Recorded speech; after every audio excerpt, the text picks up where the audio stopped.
Bu ve münasebeti şahs-ı Celalet Ali Bedir Khan, Osman Sebri, Kadri Can, Cigerhun, Mehmet Şeyho, Aram Tigran, Abi Musa U Ferzat, Kemengar da Hamud Dildarın, zamanı Kurdi bir tinim, em vana minnettarın, vana bir nakın.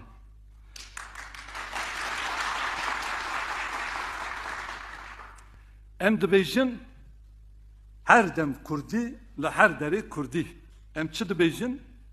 Carek din ez dîsa bêjim. Her dem Kurdi le her derê Kurdi.